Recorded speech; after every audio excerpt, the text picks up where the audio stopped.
మీ personal interviews మరియు వ్యాపార ప్రకటనల కొరకు ఈ నెంబర్ని సంప్రదించండి. హాయ్, వెల్కమ్ టు మనం టీవీ. మనతో ఉన్నారు ప్రముఖ రాజకీయ సామాజిక విశ్లేషకుడు శ్రీనివాస్ గారు. సార్ నమస్కారం. సార్ నమస్కారం కార్తీక్ గారు. సార్, ఆంధ్రప్రదేశ్ రాజకీయాల్లో పవన్ కళ్యాణ్ గారు 100% స్ట్రైక్ రేట్ చూపించారు. తను పోటీ చేసిన 21కి 21 స్థానాలు గెలిచి ఇప్పుడు ఆంధ్రప్రదేశ్లో రెండో పెద్ద పార్టీగా ఉన్నారు ఆయన. అది పక్కన పెట్టేస్తే అసలు మనకు సంబంధం లేని మహారాష్ట్ర రాజకీయాల్లో ఒక తెలుగువాడు తన ప్రచారం చేసిన ప్రతి చోట 100% స్ట్రైక్ రేట్తో ఒక వండర్ఫుల్, అంటే పవన్ కళ్యాణ్ స్టామినా, సత్తా, ఆయన మాట్లాడుకున్న విలువ ఇంకొకసారి తెలిసిందనుకోవచ్చా? జై భవానీ, జై శివాజీ అంటూ ఆయన చూపించిన తెగువ నిజానికి వేవేం బీజేపీకి మొదటి నుంచి లేదు. నిజానికి పవన్ కళ్యాణ్ ఎంటర్ అయిన తర్వాత పవన్ కళ్యాణ్ ఫ్యూచర్ ప్రభావం చాలా తీవ్రంగా పడింది అనేటువంటిది చాలామంది చెప్తుంది. ఇంకా మరాఠీలో, హిందీలో, తెలుగులో ఉపన్యాసాలు ఇచ్చారు ఆయన. మొన్న పార్లమెంట్ ఎన్నికల్లో ఎన్డీఏ కూటమికి వ్యతిరేక ఫలితాలు వచ్చి ఇవాళ అసెంబ్లీ ఎన్నికల్లో ఫలితాలు అనుకూలంగా ఎన్డీఏ కూటమి వైపు వచ్చాయంటే ఎంతో కొంత పవన్ కళ్యాణ్ ప్రభావం అక్కడ మహారాష్ట్ర రాజకీయాల్లో పడింది అనేటువంటిది అందరూ చర్చించుకుంటున్న మాట, జాతీయ స్థాయి మీడియా చెప్పుకుంటున్న మాట. ఏమంటారు? డెఫినెట్గా మీరు చెప్పిన దాంట్లో అంటే నేను పూర్తిగా ఎక్కిపిస్తా. ఎంతో కొంత పళ్ళ ఏదేదో ఆయన ఏదో కొన్ని స్థానాలు చేశాడు అనేది కాదు. ఇక్కడ 288 నియోజకవర్గాల మీద పడింది అనేది నేను అంట. ఏమంటారు? ఖచ్చితంగా మహారాష్ట్ర అంటే ఉత్తరప్రదేశ్ తర్వాత అంత పెద్ద ఇది ఎంపీ పాయింట్ ఆఫ్ వ్యూ కానీ హిందుత్వం అన్ని ఓన్ చేసుకునే ప్రజలు కానీ అక్కడ ఉన్నారు. ఎప్పుడైతే హిందూ సనాతన సాంప్రదాయాన్ని అతని భుజస్కంధాల మీద మోసాడో అప్పుడే నేషనల్ పొలిటికల్ స్టార్గా అవతరించాడు. ఆయనను మీరు చూసుకుంటే హర్యానా ఎలక్షన్లో కూడా ఆ ప్రభావం పనిచేసింది కొంతమంది. తర్వాత కట్ చేస్తే డైరెక్ట్గా అతన్ని బీజేపీ అధిష్టానం మోదీ గారు, అమిత్ షా ఆహ్వానం మేరకు మహారాష్ట్రలో వెళ్ళాడు. అంతా తన మీద భుజస్కంధాల మీద మోసాడు. చూడండి, ఎక్కడికి వెళ్ళిన జనం, విపరీతమైన జనం. అవును, ఏంటి జనం ఎందుకు ఇంత ప్రేమ ఆదరణ అని అనుకున్నారు. ఇటు తెలంగాణ నుంచి ఎక్కువ మంది వెళ్ళి మైగ్రేట్ అయ్యారు. అవును, 100 సంవత్సరాల క్రితమే మైగ్రేట్ అయ్యారు. భవన నిర్మాణ కార్మికులుగా, పారిశ్రామికవేత్తలుగా ఆ సంస్కృతులు మహారాష్ట్రలో మిళితమైపోయారు. అవును, మిళితమై అక్కడ పోటీ చేసే స్థాయికి ఎదిగిపోయారు. అటువంటి పరిస్థితి నుంచి ఇటు ఆంధ్ర నుంచి కూడా కొంతమంది వెళ్ళినా తెలుగు వాళ్ళు దాదాపు 1,25,00,000 మంది ఉన్నారండి. కార్తీక చాలా మంది తక్కువ అంచనా వేస్తారు. తెలుగు వాళ్ళు 1,25,00,000. అంటే ఆర్థిక క్యాపిటల్ అయిన మహారాష్ట్రాన్ని ఒక లీడ్ చేసే పరిస్థితిలో అవును నియోజకవర్గాలు 288లో దాదాపు 65 నియోజకవర్గాలు గెలిపోవటంలో తెలుగు వాళ్ళ చేతిలో ఉన్నాయంటే మామూలు విషయమా? అది గ్రహించే ఈ వ్యక్తి తీసుకెళ్తేనే మనం బయటపడతాం. ఎక్కడైతే కోల్పోయామో, మనం 4 నెలల క్రితం ఎంపీ ఎలక్షన్ మీకు తెలుసు. అవును, 30 సీట్లు ఇండియా కూటమికి వస్తే ఓన్లీ 17 సీట్లు మాత్రమే ఎన్డీఏ కూటమి, మహా అయితే కూటమికి వచ్చింది.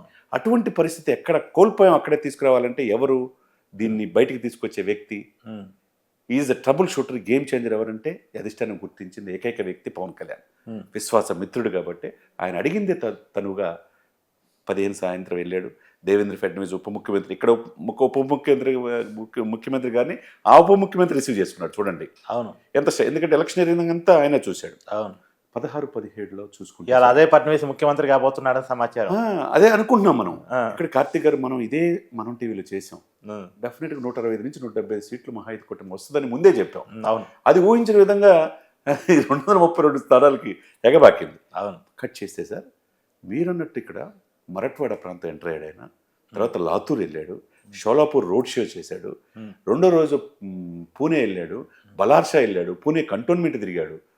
దాదాపుగా అన్ని నియోజకవర్గాలు తెలుగు వాళ్ళు ఉండే నియోజకవర్గాలు కాకుండా అక్కడ పాతుకుపోయి తరతరాల నుంచి వయోవృద్ధులు లాంటి ఎన్సీపీ శరద్ పవారు, ఒకవైపు శివసేన పాతుకుపోయిన నియోజకవర్గాల్లో కూడా ఇతని ప్రభావం బీజేపీ వైపు మరల్చగలిగాడంటే, బీజేపీ అభ్యర్థుల్ని శివసేన షిండే వర్గం, చీలిక వర్గాన్ని, దాంతోపాటు అజిత్ పవార్ వర్గాన్ని గెలిపించే స్థాయికి వెళ్ళాడంటే ఏమంటారు సార్? ఖచ్చితంగా మామూలు విషయం. ఇప్పుడు పవన్ కళ్యాణ్ చేసిన ప్రచారం ఒక ఎన్డీఏ కూటమిని గెలిపించడం అనేది పక్కన పెట్టండి, శివసేన ఎవరితో తేల్చి పడేసింది, ఎన్సీపీ ఎవరితో తేల్చి పడేసింది. అంతే కదా, క్లియర్ కట్. శివసేన సారూప్యత, జనసేన భావ సారూప్యత ఒకటే అన్నాడు. బాలదేకర్ గారిని ప్రైజ్ చేశాడు. అదే సమయంలో మోదీ గారిని గుర్తించాడు. అంటే ఆ మోదీ మార్క్ని, మోదీ దేశానికి ఎంత సుస్థిరమైన రాజకీయం చేస్తున్నాడు, అతను ఏ విధంగా మనం చేసుకోవాలి, దశాబ్దం పైన ఈ ఆర్థిక వ్యవస్థలో ఈ దేశం ముందుకెళ్తుందని గుర్తు చేశాడు.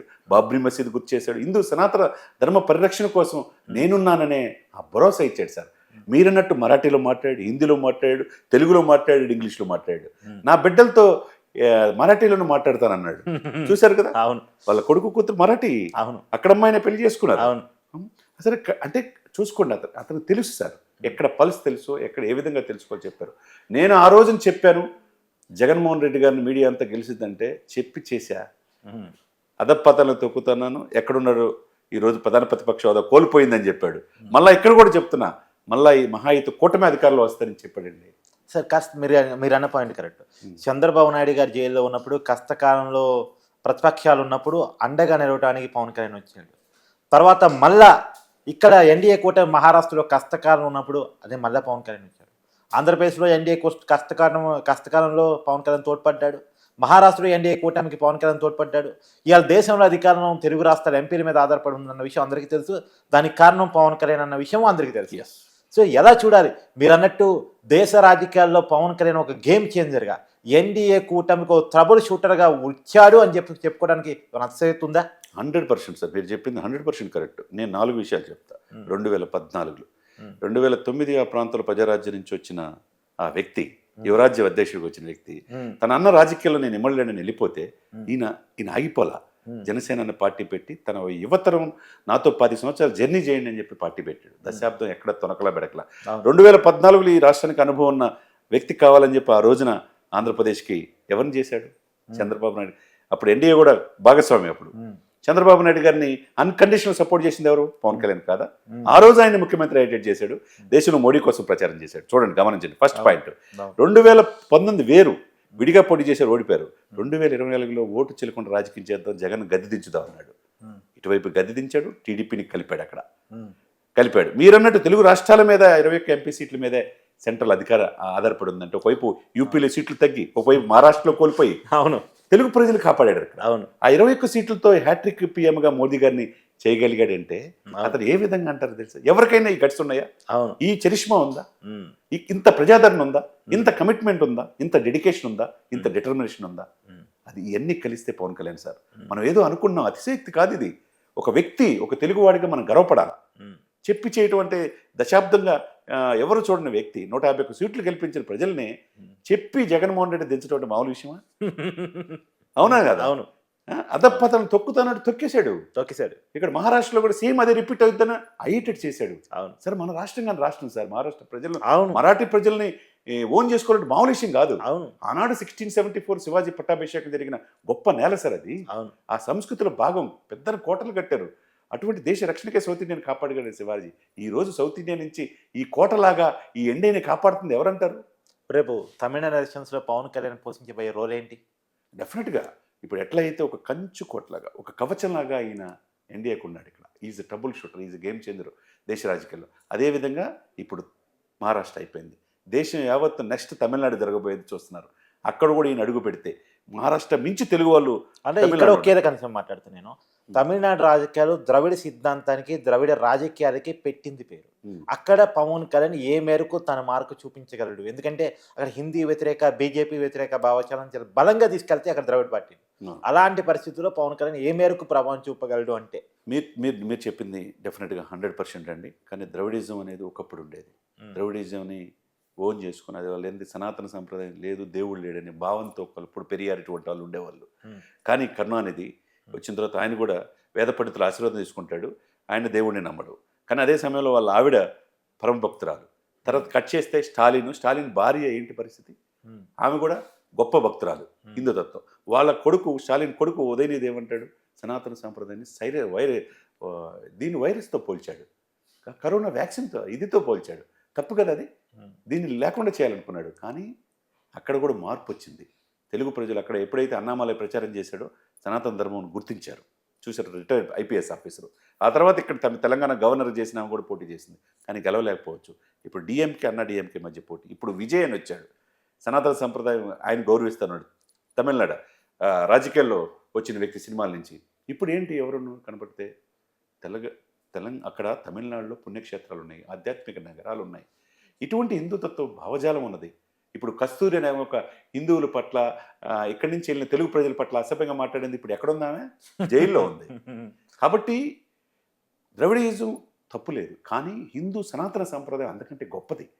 ఈ దేశం గొప్పది, ఈ సంస్కృతి గొప్పది. ఈ దేశంలో ఉన్నందుకు మనం చాలా హ్యాపీగా ఫీల్ అవ్వాలి.